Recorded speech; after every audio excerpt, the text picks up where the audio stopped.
Kaixo egunon, Ibai Saderra naiz, Pasaiako kirol teknikaria.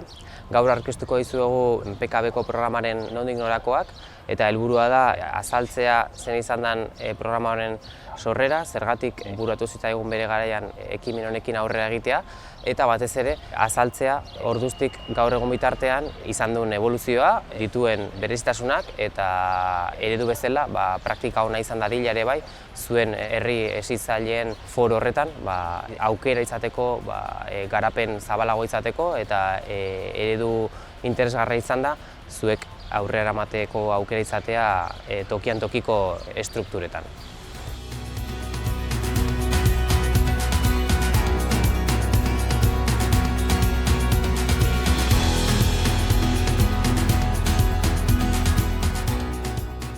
PKB, Pasaia Kirol Badia kluba da, eta 2017an hasi ginen hausnarketa moduko bat egiten, herrian kirolaritza programa bukatuta gero, beharrezkoa ikusten genulako transformazio moduko bat izatea LH-tik DBH bitarteko horretan, hutsune bat betetzeko. Hain zuzen ere, kirol federatuak betetzen ez zuen hutsunetaz hitz egiten ari ginen. Garai hartan, jolasesi programa implementatu zen transizio moduan LH bat, LH bi eskola kirolako kirolanitza programaren tartera, baina faltan botatzen genuen LH6-tik DBH-erako bide horretan, lehiaketarik gabeko ekintza baten inguruan hasi ginelako hausnartzen, eta hutsune hori betetzeko, hain zuzen ere, PKB-ko programa burutu genuen eta hasi ginen garatzen.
An, Badia Aktiboaren estrategiaren barruan, hasi ginen haurretan nerabeen inguruko esparruan eragiten. Horretarako, PKB-aren helburua izan zen, elkartek eskaintzen zuten esparru horretan beste hutsune bat betetzea, hain zuzen ere, lehiakortasunik gabeko esparrua. Elkartek bere funtzioaren barruan, lehiaketa eta eremu federatuan lan ikaragarria egiten dute, baina haurretan nerabe batzuk, hain zuzen ere, bilatzen dutena ez da lehiaketa eta ez da eremu federatuan barruan murgiltzea eta jarraitzea, baizik eta eskola kirola ibilbidea egin eta gero edo eskola kirolako ibilbidea egin gabe ere jarraipen bat izatea, arlo ludikoan, disfrutean eta lehiaketarik gabeko eta presio horri gabeko esparruan.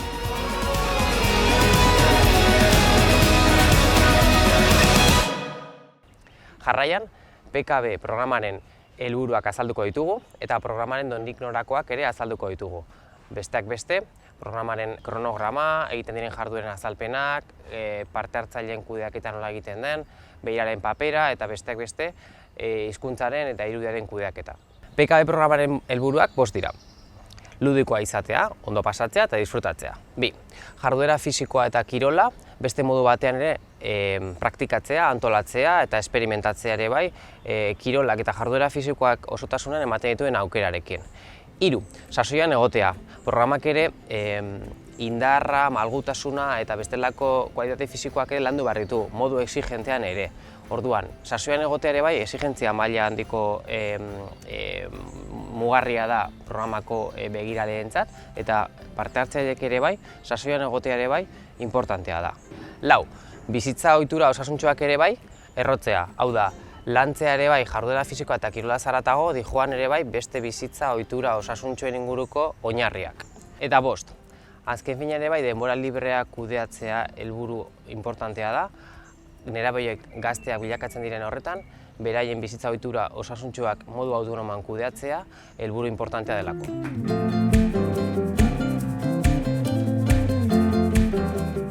Kaixo, Sara naiz eta azken urte hauetan PKB-ko koordinatzailea eta begiralea izan naiz.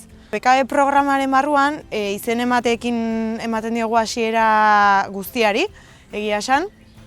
Ikastetxeetan ere sustapena egin izan dugu eta gure Pasaia Badia aktiboaren bitartez mailinak eta informazioa bidaldu izan dugu kanpainari hasiera emateko. Programaren barruan garrantzia handia dute bai eragileek eta eskualdean bertan egiten diren jarduera fisiko eta kirol ezberdinek. Honen diseinuan, urte hasieran parte hartzaileekin biltzen geha, lehenengo 2 saioetan edo, eta bertan brainstorming bat egiten dugu edo ideiak botarazten dizkiegu parte hartzailei. Haien arteko harremanak sortzen hasteko eta baita ere haien gustu eta interesak plazaratzeko edo. Ideia horiek guztiak nik berreskuratze ditut eta urtean zeharreko plangintza batean plasmatze ditut. Astez aste kirol praktika ezberdin bate egiten dugunez, loturak egin behar izaten ditut. Bai, nik saioak diseinatzerako garaian, edo baita ere elkarteekin kontaktuan jarri behar izaten dut, haiekin adosteko espazioak begiralean hor izango den, nun burutuko den saioa, hori guztia. PKB-ko programa urrian arrankatzen du eta ekaina bitarte funtzionatzen du, martxan jarraitzen du. 55 saio inguru antolatzen dira, astean 2 ordubeteko saioak jorratuz. Parte hartzailei dagokienez, esan beharra dago pasaitarrek lehentasuna daukatela DBH-tik batetik 4ko adintarte horretan. Hala ere, beti irekita gaude, azkenean bailaran sortu den jarduera alternatibo berri bat delako eta beste eskaintzarik ez duten beste herrietako jende hori ere hartzen dugulako. PKB-ko taldeak mailaka antolatzen ditugu, eta kasuan kasu mistoak izan daitezke sexuka edo mailaka izen emateak hobeto kudeatzeko. Jarduerei dagokionez, aurten, hain zuzen, 30 jarduera modalitate ezberdin landu ditugu, astez aste aldatuz joanez. Uretako jarduerak izan daitezke, lehorreko jarduerak, kirol jarduera tradizionalak izan daitezkenak, baloidunak, adibidez futbola, saskibaloia, eskubaloia, pilota, dantzaren munduan ere sartu gara, dantza garaikidea landu dugu, espresioan eta ongizatean ere sakontzen yoga ere beste jardueretako bat izan du da. Uretako jarduerak normalean urte hasieran eta amaieran egiten ditugu baldintza meteorologikoak direla eta beste jarduera guztiak bezala inguruak eskaintzen ditugun baliabideak ahalik eta hoberen kudeatzen ditugulako.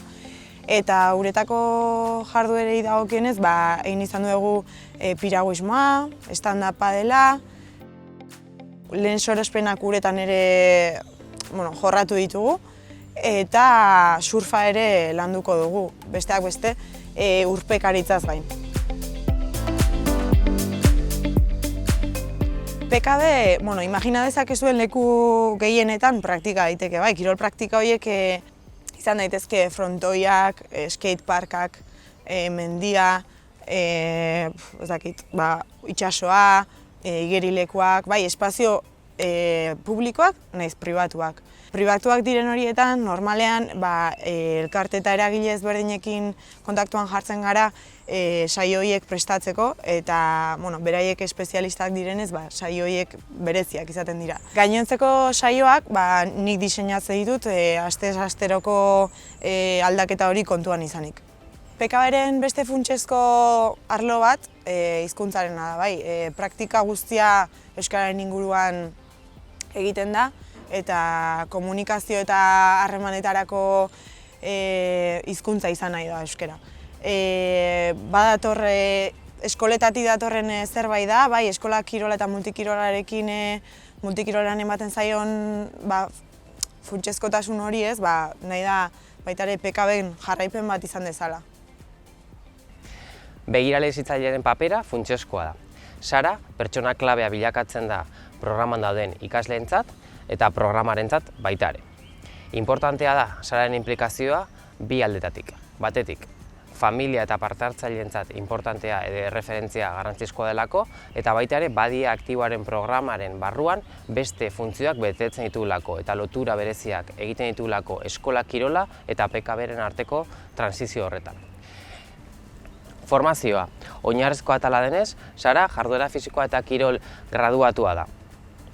Irudiaren gaia hasiera-hasieratik garrantzitsua iruditu zaigu, arrazoi ezberdinengatik.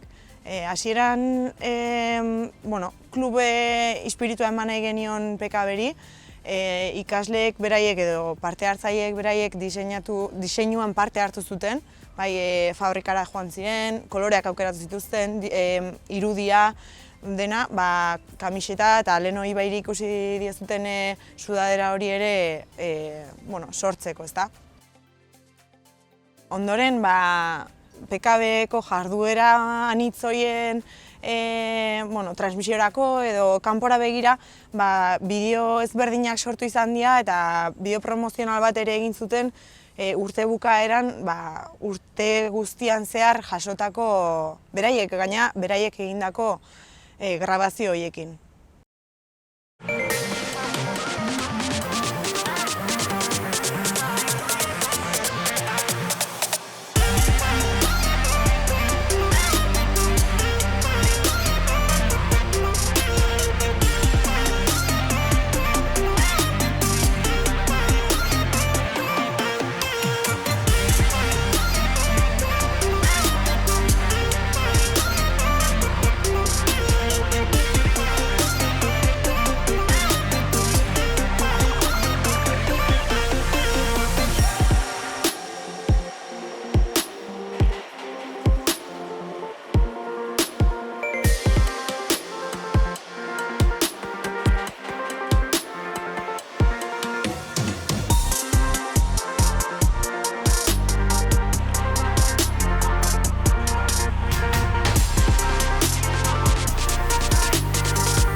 Eta guzti hau bizi nahi baduzu, gure klubara apuntatu! Animatzen dizuegu PKB taldera apuntatzera. Eta gurekin mila abentura berri bizitzera.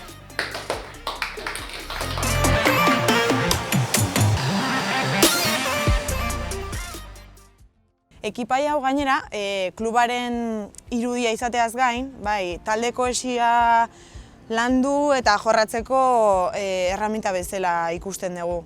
Azken finean, denok ez ditugu interes, gustu eta jarduera gogoko berdinak, baina konpromisoa hartzen dugu ni jungo naiz zure jarduera gogokoenera eta zu etor zaitez nerera, eta horrela guztiok momentu esperientzia hobeak biziko ditugu. PKBek funtziona dezan, hilabeteko kuota 24,44 eurokoa da, eta gizarte zerbitzuekin harremanetan dauden pasaitarrek hobariak eta diru laguntzak izan ditzakete haien gizarte laguntzaileak hala baimentzen badu behintzat. Borobiltzeko eta amaitzeko PKBko programaren 5 gako aipatuko ditugu. Bat, transizioak LH-tik DBH bitarteko horretan lehiakorra ez den bidea irekitzea izan da helburua. Hutsune bat betetzeko eta kirol federatuetik jarraitu edo aritu nahi dutenentzat aukera bat izatea. 2. Parte hartzea. Parte hartzea sustatzen dugu lehenengo minututik. Hau da, ikasle horiek apuntatzen direnean, begiralearen bitartez, programaren inguruan hausnarketa egiten dute eta jorratu nahi dituzten saio desberdinen zerrenda osatzen dute. Hori ez balitz nahikoa izango, ikasturtean ere bai, programaren irudian eta komunikazioan eragiten dute. Hau da, protagonistak bihurtzen dira. 3. Inklusioa. Inklusioaren arloan bi neurri nabarmendu nahi ditugu. Alde batetik aipatutako kuotaren berapena, hain zuzen ere gizarte langile baten txostena edukita, parte hartzaile batek hobaria jaso dezake zuzenean. Hau da, kuotarik pagatu gabe programan aktibatzen da.